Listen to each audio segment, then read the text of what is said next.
Itu kalau bahasa ekonominya buy one get banyak. Ya, kalau orang sukanya itu buy one get one. Tuh biasa itu ibu-ibu pasti hafal itu buy one get one. Di mana ada supermarket buy one get one penuh ibu-ibu. Ya, karena lumayan kan efisiensi uang belanja itu. Satu deterjen dapat 1 kilo telur, itu luar biasa. Berbondong-bondong cuma untuk menghemat uang belanja yang ratusan atau jutaan itu. Tapi hari ini itu buy one get banyak. Saya mohon maaf ya, kalau terakhir apa miripnya? Birrul walidain, berbakti kepada orang tua. Kamu boleh anak-anakku punya segala-galanya dalam hidup.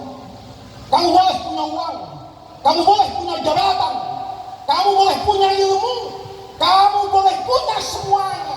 Kehilangan daya bakti kepada orang tua, kamu kehilangan hidup anak-anak. Ibu, anak ibu tuh tadi kalau sukses di pesantren ini, itu bakti yang paling hebat. Apa baktinya? Apa sih yang membuat Kiai Syafiq itu ngundang saya? Kalau bicara kiai kan banyak kiai. Kalau cari anaknya guru kan banyak anaknya guru. Kenapa takdir Allah itu mempertemukan saya dengan beliau, mengajak saya ke sini? Saya sering bertanya kayak begitu. Saya kemarin pergi haji, saya ngisi seminar. Di sebelah kanan saya itu adalah tokoh yang dulu saya cuma berani memandang dari kejauhan. Yang dulu saya mungkin tidak pernah membayangkan orang seperti saya di tanah suci itu bisa bicara di samping orang yang dulu jangankan untuk berbicara, sekedar bisa dekat dan mencium tangannya, itu sudah karunia yang luar biasa. Ada rektor Az-Zaituna, itu universitas paling tua dalam sejarah peradaban Islam, sama dengan Al-Qarawin yang ada di Maroko, sama dengan Al-Azhar yang terkenal itu yang ada di Mesir. Saya sering bertanya itu kepada orang. Saya diundang orang, begitu saya datang, saya tahunya saya diundang di desa. Tiba-tiba saya melihat orang itu naik truk, ribuan jumlahnya, hanya untuk mendengarkan omongan manusia seperti saya. Saya itu bertanya, saya tahu sholat saya tahu puasa saya tahu diri saya orang yang paling tahu tentang diri saya. Bukankah Al-Quran mengatakan balil insanu ala nafsihi basirah walau alqa ma'adzirah. Kamu boleh. Guru saya tuh waktu saya ngaji, guru saya yang satu ini kalau panggil saya bukan Faiz tapi Muhammadnya. Saya tanya kenapa tabarukan dengan Sayyidil Anbiya wal Mursalin. Saya tanya sama guru saya bilang gini, Muhammad, kamu nanti harus belajar yang benar, harus belajar yang bersungguh-sungguh. Kamu nanti harus jadi orang yang bisa memberi makna dalam hidup kepada orang lain. Nasihat itu biasa, semua guru juga ngomong begitu. Tapi ujungnya ini yang mahal. Kata guru saya, ij'al man yaraka yad'u liman rabbaka.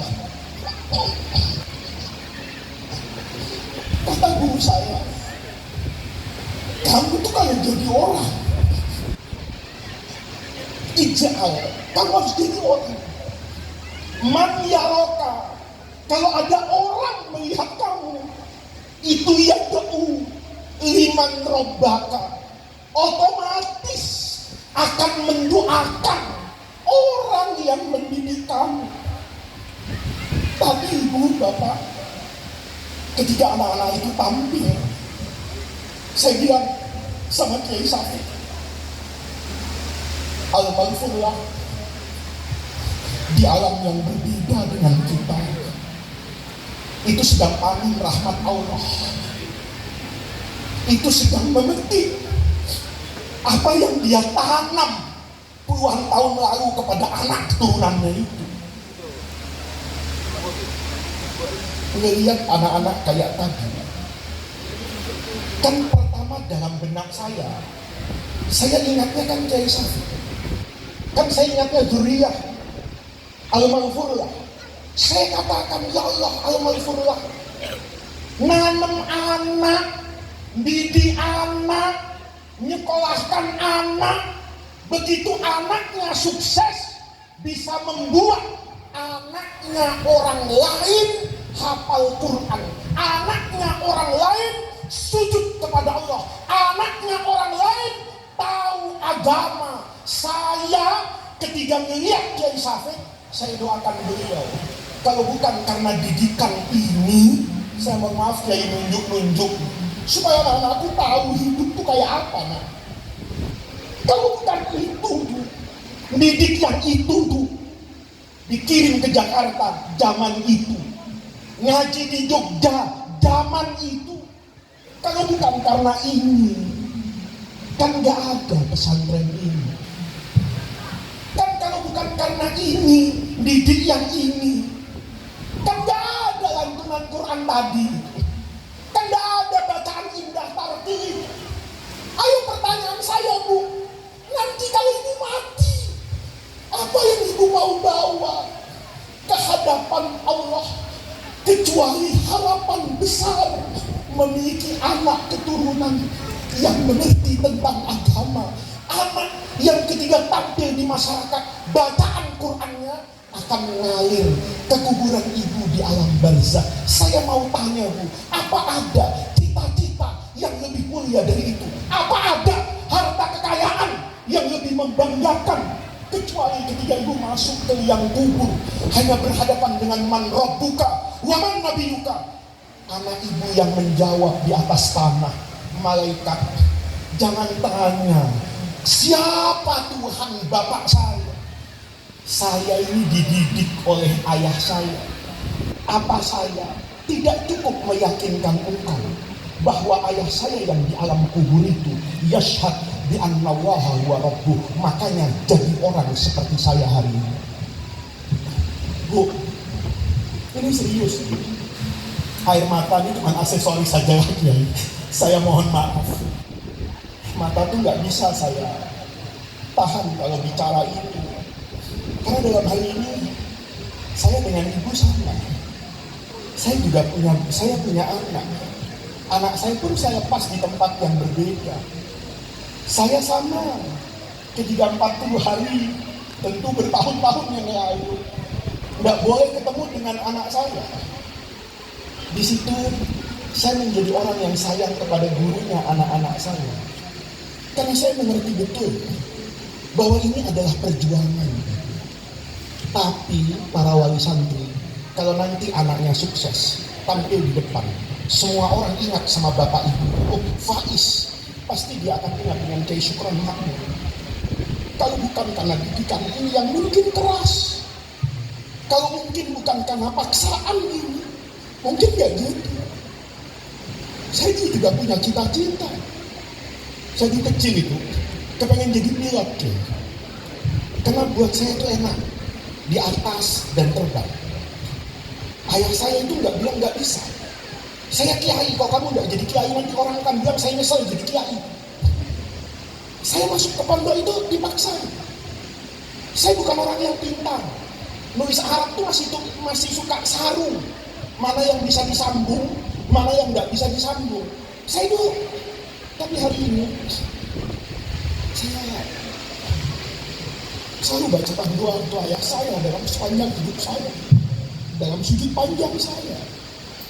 Karena saya menyadari betul apa yang dulu mungkin pahit buat saya, apa yang dulu mungkin bukan tujuan hidup saya, tapi hari ini seandainya saya boleh memutar jarum jam ke masa lalu, saya tidak akan memilih takdir kecuali apa yang Allah takdirkan kepada saya hari ini.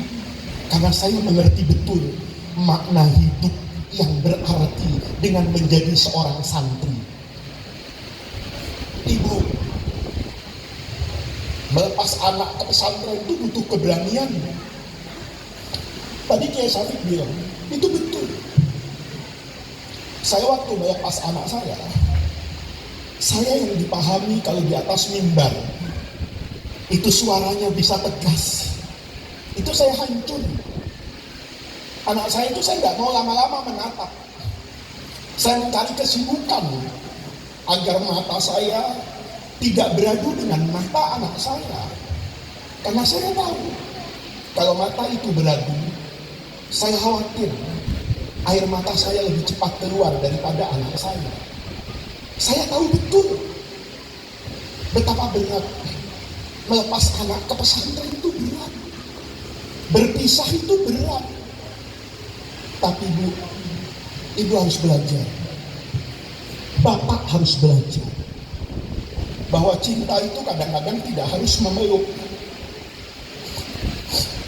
Cinta itu kadang-kadang harus melepas dan merelakan.